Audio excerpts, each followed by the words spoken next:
Sir 1 घंटा हो गया। हाँ, कार्बन एंड इट्स कंपाउंड है ना।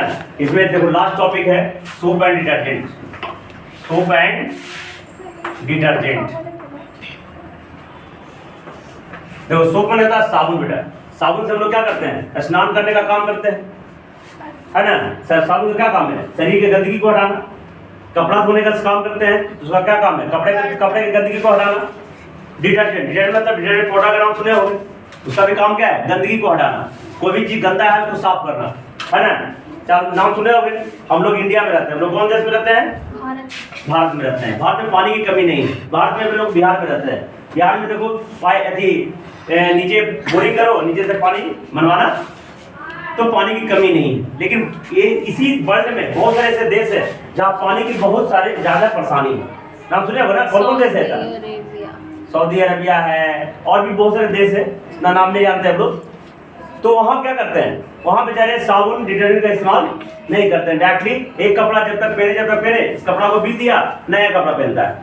कहीं उसको नया कपड़ा खरीदना इस पुराने कपड़े को धोने से ज्यादा सस्ता पड़ता है। तो कोई भी काम सस्ता करेगा ना। अब पीने के लिए जरूरी है तो पीने के लिए पानी क्यों पानी वेस्ट करेगा भाई? लेकिन अब तो बहुत सारा टेक्नोलॉजी आ गई है, तो समुद्र के जो खारा पानी है ना, उस खारा पानी को शायद बढ़िया पानी में चेंज करने का टेक्नोलॉजी विकसित शायद हो गया है। तो कुछ कुछ देशों से ये समस्याएं दूर हो रही होगी। लेकिन जहाँ पे पानी की किल्लत है, इंडिया में बहुत जगह पे पानी की परेशानी है। जितना भी बड़े बड़े जो साथी है, बड़े बड़े जो टाउन्स है, कुछ भी बोलते रहते, मेट्रोपॉलिटन सिटी है ना, वहाँ पे पानी का किल्लत है। दिल्ली में, तुम्हारा मुंबई में, चेन्नई तो पता नहीं, कलकत्ता में पानी की बहुत सारा किल्लत है। तो कोई नदी से पानी को क्या करता है? रिफाइन करके सभी लोगों के पास म्युनिसिपल कॉर्पोरेशन जो वहाँ भेजता है। तो पानी से क्या करता है? पानी से ये साबुन डिटर्जेंट क्या होता है? कोई भी कपड़ा गंदा हो गया, शरीर में गंदगी आ गई, तो क्या करता है? हम लोग साबुन लगाते हैं तो गंदगी के साथ वो मिक्सअप हो जाता है। मिक्सअप होकर क्या करता है? उसको अपने आप अट्रैक्ट कर लेता है। अट्रैक्ट करके भारी बना देता है, भारी बना के नीचे बैठा देता है ना। और उसी तरह से पानी से हम लोग गिरते हैं, पानी से हम लोग नहाते हैं या पानी के बाद रगड़ते हैं, तो पानी के साथ वो क्या हो जाता है? बह जाता है। तो मेरे साबुन का क्या काम है? साबुन का एक ही चीज है, क्लीनिंग एक्शंस। और आजकल के जो कंपनी लोग साबुन में थोड़ा सा कुछ इत्र भी मिला देते हैं, इत्र कंपोनेंट मिला देते हैं, इसे थोड़ा सा सुगंधित भी हो जाता है। तो अपने आप को सुगंधित करने के लिए भी बहुत से लोग साबुन लगाते हैं, है ना। लेकिन मेन काम है साबुन से शरीर की गंदगी को, कपड़े की गंदगी को, बर्तन की गंदगी को क्या करना है? हटाने के लिए साबुन का इस्तेमाल करते हैं। समझ में आ गया?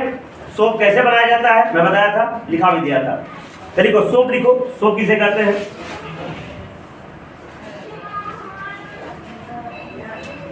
सोप का डिफिनेशन पूछेगा तो क्या बोलेंगे?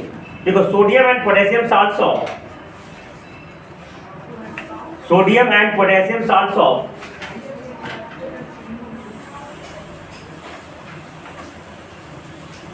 साबुन का ऐसी डिफिनेशन पूछे तो लिख देना है।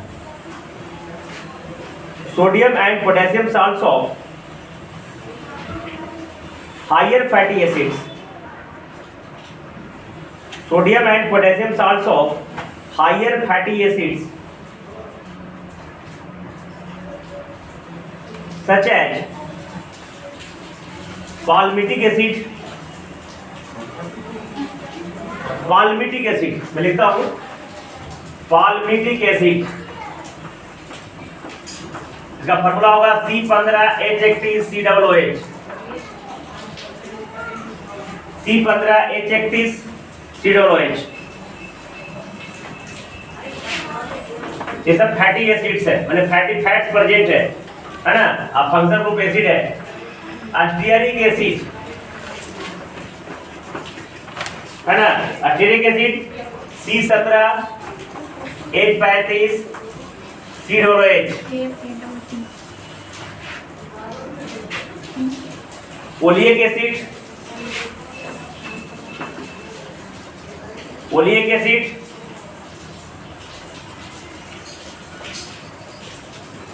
इसका इसका हो जाएगा C17H33 oleic acid, C17H33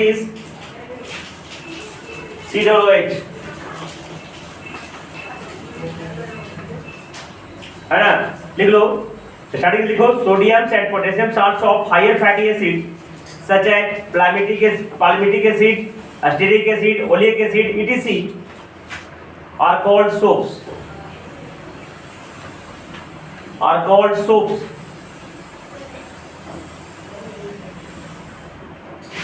Are called soap.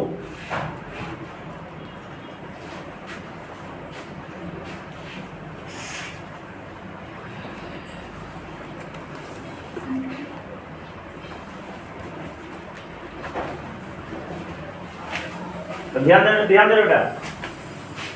Example लिखो, सोप का एग्जाम्पल, जैसे प्लेमेटिक एसिड का सोप है, देखो ना, C15H31, देखो C डबल तो रहेगा लेकिन H वहां पे हट जाएगा बेटा, है ना। H पे क्या जाएगा, सोडियम या पोटेशियम, तो A ने, ये हो गया सोप,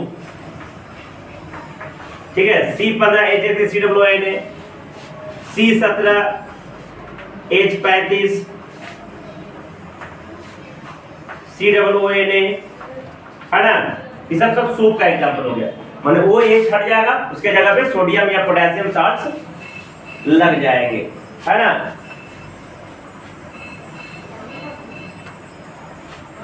अब देखो डिटर्जेंट,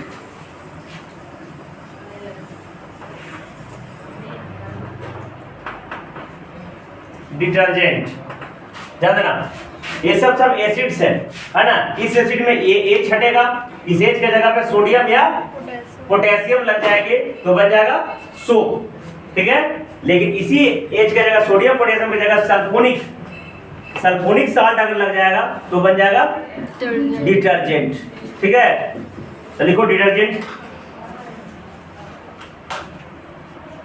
अमोनियम और सल्फेट साल्ट, अमोनियम और sulphate salts of ammonium and sulfate salts of long chain of hydrocarbon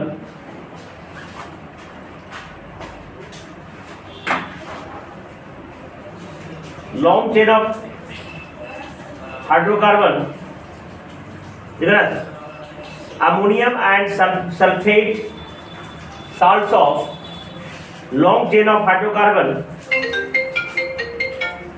containing 12 to 18 carbon atoms are called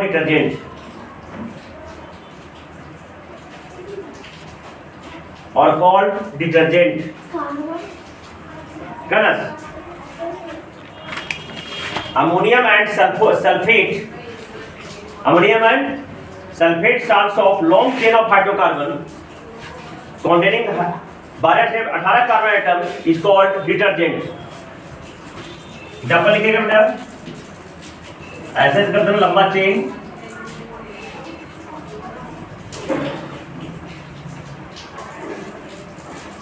N plus CH3 Cl minus, सब डिटर्जेंट हो गया।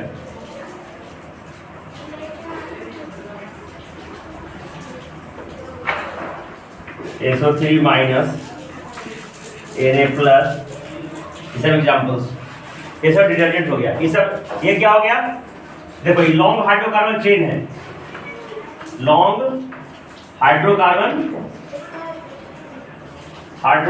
चेन,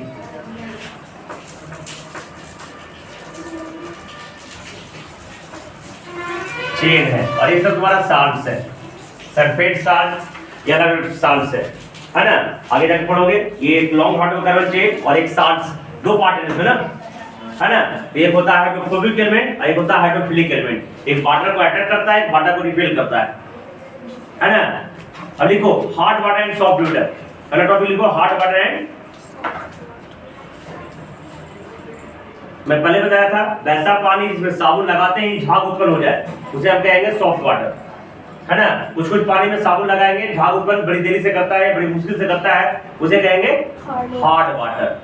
इसमें साबुन का झाग आसानी से उत्पन्न कर दे सॉफ्ट वाटर, साबुन आसानी से झाग उत्पन्न ना करे हार्ड वाटर। लिखो हेडिंग लिखो hard water and soft water. पहले लिखो सॉफ्ट वाटर, लिखो water that soft water, water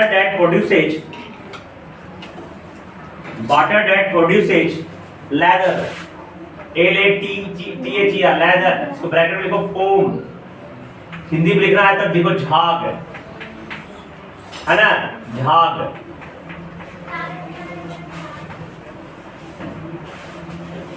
है ना, water that produces lather या ब्रैकेट में foam with soap readily, READILY, readily बने आसानी से, रेडली बने आसानी से, इजीली भी लिख सकते हो, ब्रैकेट समझने के लिए इजीली लिख दो, इजीली बने भी आसानी से होता है, हाँ, with readily, हाँ, और यहाँ पे कोई दिक्कत नहीं है। It's called soft water, it's called soft water।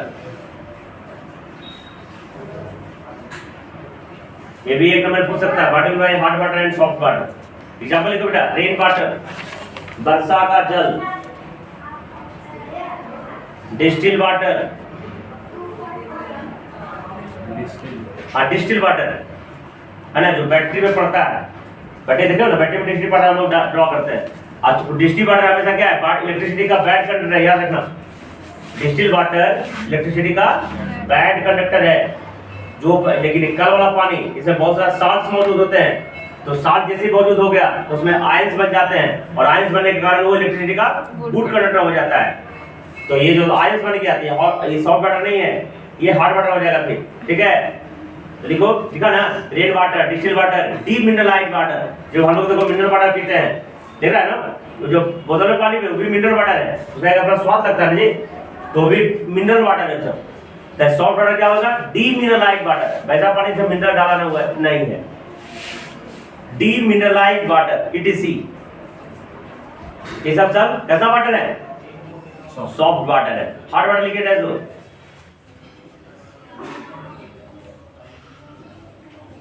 देखो, water that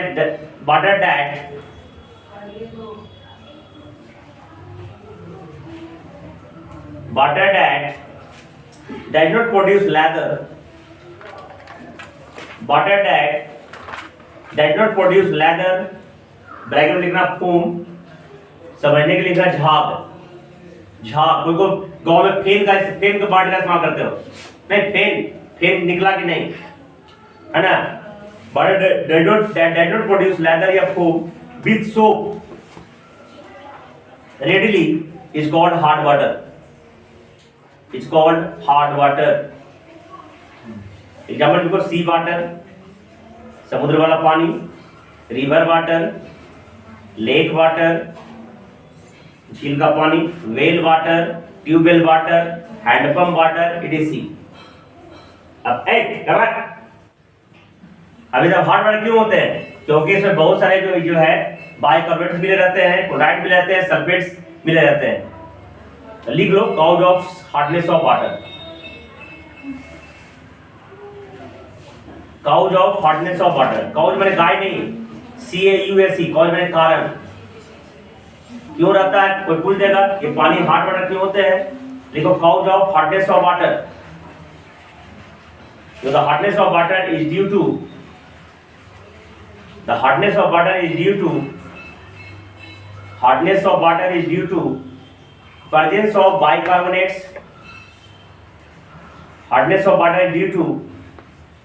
of bicarbonates, bicarbonate शुद्ध क्या होता है, ये बाइकार्बोनेट ब्रैकेट लिख दो बेटा, शुद्ध तुम लोग भूल गया होगा, CO3 कहते हैं कार्बोनेट्स को, और है ना SCO3 कहते हैं इसको बाइकार्बोनेट्स, इसका एक और नाम है हाइड्रोजन कार्बोनेट। तो hardness of water is due to presence of bicarbonates, chlorides, CHLORIDs, chlorides, chloride का Cl, क्लोराइड क्या हो गया Cl sulfate SO4 due to presence of chlorides, sulfates of calcium and magnesium.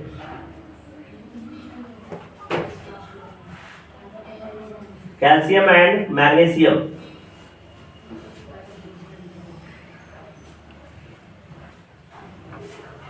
इसके कारण हॉट होता है। अब बताओ, तुमको जब नहाने का है तो साबुन का इस्तेमाल करते हो ना, लेकिन किसी चीज का धोना है ना, कपड़ा धोना है या किसी को धोना है, तो साबुन से ज्यादा बढ़िया होता है डिटर्जेंट पाउडर। तो डिटर्जेंट का पाउडर का ज्यादा इस्तेमाल किया जाता है कपड़ा धोने के, वॉशिंग पर्पसेस के लिए, है ना।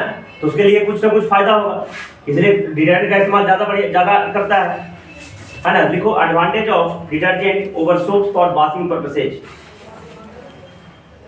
Advantage of detergent over soap.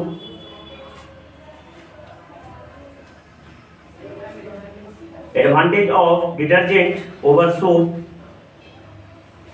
Advantage of detergents over soap for washing purposes.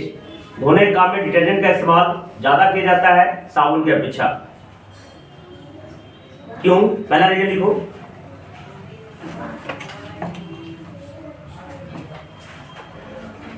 देखो, सबसे पहला रीजन है कि सिंथेटिक जो डिटर्जेंट होते हैं, सिंथेटिक समझते हो, जिसको लेबोरेटरी में तैयार किया जाता है। एक होता है नेचुरल, एक होता है सिंथेटिक। सिंथेटिक बने जिसको आदमी ने अपने काबिलियत की वजह से उसको बनाया है, लेबोरेटरी में या एक्सपेरिमेंट करके केमिकल रिएक्शन के थ्रू कोई चीज बनाया है, उसको कहते हैं सिंथेटिक। लेकिन जो चीज हम लोग भगवान ने डायरेक्टली दी है उसे क्या कहते हैं? Natural substance. तो दो, नेचुरल एंड सिंथेटिक, ठीक है। तो सिंथेटिक जो डिटर्जेंट हम लोग लेबोरेटरी में बनाते हैं, है ना, वो जो है हॉट वाटर में भी आसानी से झाग उत्पन्न कर देता है और कपड़ा को धोने में हमको ज्यादा सहायक। लेकिन साबुन क्या होते हैं, जो हॉट वाटर जैसे मिलता है तो बहुत सारे साबुन वेस्ट हो जाते हैं, है ना। साबुन धीरे तुरंत गल जाएगा और बढ़िया से झाग उत्पन्न करेगा भी नहीं और तुम्हारा गंदगी को निकालने में असक्षम नहीं हो पाता है। लेकिन डिटर्जेंट आसानी से हॉट वाटर में घुलता है, आसानी से झाग उत्पन्न करता है, वो गंदगी के पास लेके जाता है, गंदगी को भिंगाता है, भारी बनाता है, भारी बना के बॉटम बैठा देता है और आसानी से हम लोग क्या करते हैं, निकाल लेते हैं। तो गंदगी क्या करता है, कपड़ा से क्या कर लेता है, निकाल लेता है। तो दिक्कत लिखो पहला रीजन में, synthetic detergent can be used, synthetic detergent can be used even in hot water, माने हॉट वाटर में भी इस्तेमाल कर सकते हैं इसको। ज्यादातर हम लोग कपड़ा धोते हैं नल वाला पानी से, कल वाला पानी से, नदी वाला पानी से। जितना भी धोबी लोग है बाथरूम में, जितना नदी में कपड़ा धोते रहता है पिट पिट, तो डिटर्जेंट से धोएगा, साबुन से नहीं। देखो, synthetic detergent can be used, ठीक है ना, used even in hot water,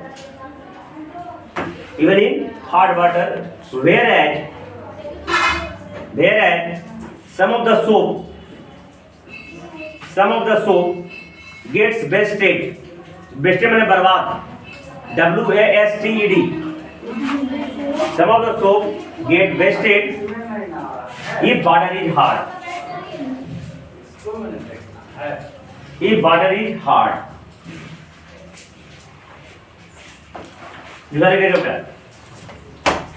Synthetic detergent can be used.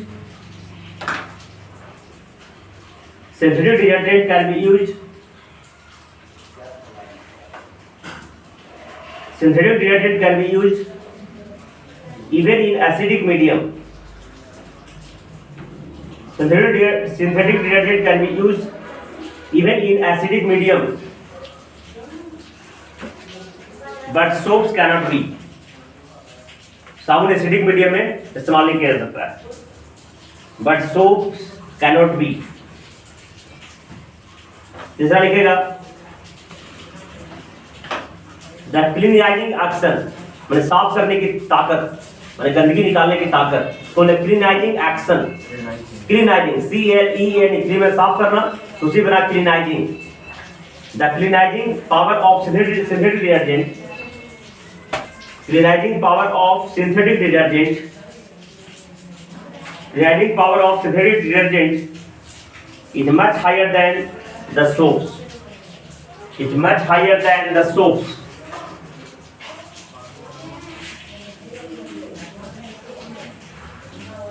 और चौथा and last,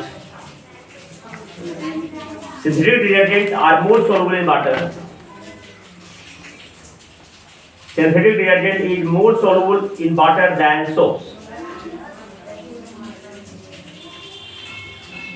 Synthetic detergent are more soluble in water than soaps. So they produce more lather.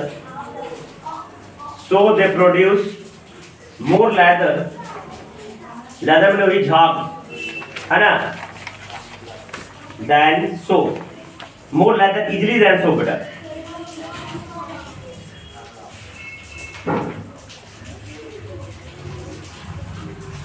अब देखो लिखना नहीं, बंद करो, मैं थोड़ा सा इसलिए आइएगा ऐसे बताता हूँ कि सोप एंड साबुन कपड़ा को धोते हैं, शरीर से गंदगी निकालते हैं, हर जगह से गंदगी निकालते हैं, इसलिए साबुन लगाते हैं और बहुत सारा जो है हमको तरोताजा महसूस कराते हैं, है ना। नहीं नहाओगे कि 4 दिन नहीं नहाओगे तो क्या लगेगा, तुमको दिक्कत लगेगा, है कि नहीं। हमको दिक्कत नहीं लगता है, लेकिन बहुत लोगों को दिक्कत लगता है। कुछ तो लगता है कि प्रतिदिन नहाता होगा, इधर भी बहुत सारा जो है बिना नहाए उसको मन ही नहीं भरता होगा। कितना लोग नहा हुआ के आता है ना। तो नहाना बहुत जरूरी है, और नहाएंगे तो ऐसे नहा लोगे तो थोड़ा सा नहीं लगेगा, अटपटा सा लगेगा। तो साबुन शैम्पू है ना, और कितना लोग है ना कमजोरी होता है तो नहाता तो नहीं है लेकिन फेस वॉश इस्तेमाल कर लेता है ना। कितना माथा को साबुन से धो धा लिया, नीचे करके पूरा फेस लग के, कि शरीर पे से पानी नहीं लगता है, अभी जा आ रहा है तो और नहीं लेगा। तो सोप एंड डिटर्जेंट में 2 तरह के पार्ट होते हैं। सोप एंड डिटर्जेंट में कितने होते हैं, 2 तरह के पार्ट होते हैं। पहला मैं बोला एक लॉन्ग हाइड्रोकार्बन टेल, देखो इधर C पर है, एक ये हाइड्रोकार्बन है ना, और एक क्या होता है न्यूट्री चार्ज हेड। क्या होता है याद ना, ये लॉन्ग कार्बन, ये क्या है लॉन्ग हाइड्रोकार्बन चेन। तो साबुन में भी होता है बेटा हाइड्रोकार्बन और एक नेगेटिव पार्ट, ठीक है। साबुन सोप में कितने पार्ट होते हैं, एक लॉन्ग हाइड्रोकार्बन टेल होता है और एक क्या होता है नेगेटिव हेड होता है, नेगेटिव चार्ज हेड, समझ में आया। अब जो लॉन्ग हाइड्रोकार्बन टेल होता है ये वाटर रिपेलिंग टेल होता है। क्या होता है वाटर रिपेलिंग टेल, माने वाटर को रिपेल करता है। रिपेल मतलब दूर फेंकना, अट्रैक्ट नहीं करना। लेकिन ये करता है नेगेटिव चार्ज होता है, ये वाटर को अट्रैक्ट करता है, वाटर अट्रैक्टिंग हेड होता है। वाटर रिपेलिंग टेल को हम हाइड्रोफोबिक कहते हैं, नाम में कंफ्यूजन हो सकता है।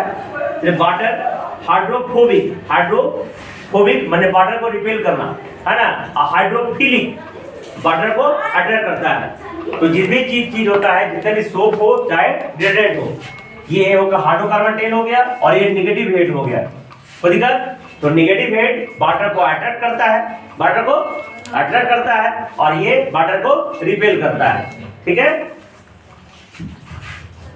ना। तो वाटर को जो रिपेल करता है उसे हम हाइड्रोफोबिक टेल कहेंगे, और वाटर को अट्रैक्ट करता है उसको हाइड्रोफिलिक टेल कहेंगे। तो अभी समझ में आया, सोप एंड डिटर्जेंट में 2 पार्ट होते हैं, एक पार्ट लॉन्ग हाइड्रोकार्बन टेल, दूसरा part negatively charge head. Water जो लॉन्ग हाइड्रोकार्बन टेल होता है वाटर रिपेलिंग टेल होता है, जिसे हम हाइड्रोफोबिक टेल कहते हैं। और जो नेगेटिव जो चार्ज हेड है ये वाटर अट्रैक्टिंग हेड होता है, जिसे हम हाइड्रोफिलिक टेल कहते हैं। और ये जो है non polar and insoluble water, है ना। वाटर को रिपेल करने का मतलब ये जो हाइड्रोकार्बन है ये नॉन पोलर होता है ना। वाटर तुमको पहले बताया था पोलर सॉल्वेंट है। वाटर कैसा सॉल्वेंट है, पोलर सॉल्वेंट। पोलर सॉल्वेंट किसमें है, इसलिए जैसे पानी देखे हो ना, पानी देखे हो ना तुम, पानी में नमक डालो तो नमक कैसे मिलता है, नमक कैसे बनता है, NaCl से मिलकर बनता है। तो कॉमन सॉल्ट हम लोग खाते हैं, उसका नाम है कॉमन केमिकल नेम है सोडियम क्लोराइड। तो इसमें Na+ आयन है, Cl तो दोनों मिला हुआ है तो ये न्यूट्रल है। लेकिन जैसे ही पानी में डालोगे तो प्लस पॉजिटिव चार्ज को अलग कर देता है, नेगेटिव चार्ज को अलग कर देता है। इसीलिए हम वाटर को पोलर सॉल्वेंट कहते हैं कि जो उसमें डिसॉल्व करते हैं तो उसके प्लस चार्ज पॉजिटिव पोल और नेगेटिव पोल को अलग कर देता है। इसलिए वाटर क्या है, पोलर सॉल्वेंट है। और इसलिए ये जो तुम्हारा लॉन्ग हाइड्रोकार्बन टेल है ये नॉन पोलर सॉल्वेंट है, जिसे पानी में घुलता होता नहीं है, पानी से ये दूर रहता है ना। ये जब भी घुलेगा हाइड्रोकार्बन तो ऑर्गेनिक सॉल्वेंट में घुलेगा, वाटर पोलर सॉल्वेंट में नहीं घुलेगा। तो ये लॉन्ग हाइड्रोकार्बन कहता है नॉन पोलर है, मतलब ये आयन में टूटने का नहीं टूटेगा। इसलिए भी बताया था तुमको क्या है कि जितने भी जो हाइड्रोकार्बन होते हैं उसमें कोवैलेंट बॉन्ड प्रेजेंट होते हैं बेटा, है ना। तो आयनिक बॉन्ड ही आयन में टूटेंगे ना। अरे आयनिक बॉन्ड जिसमें प्लस माइनस मिलके बनता है इलेक्ट्रोफाइल बॉन्ड, वो क्या टूटेगा, प्लस माइनस टूटेगा। ये कोवैलेंट बॉन्ड से बनता है, जिससे पानी को कुछ बिगाड़ नहीं सकता है, और पानी से रिपेल रहता है, पानी से दूर ही रहता है। तो पानी में क्या रहता है बेटा, इनसॉल्युबल। लेकिन जितना भी ऑर्गेनिक है जैसे तेल में, बेंजीन में, कार्बन टेट्राक्लोराइड में, ये सब में वो घुलेगा, लेकिन पानी में नहीं घुलेगा क्योंकि ये कोवेलेंट प्रोटीन होता है और ये नॉन पोलर सॉल्वेंट है।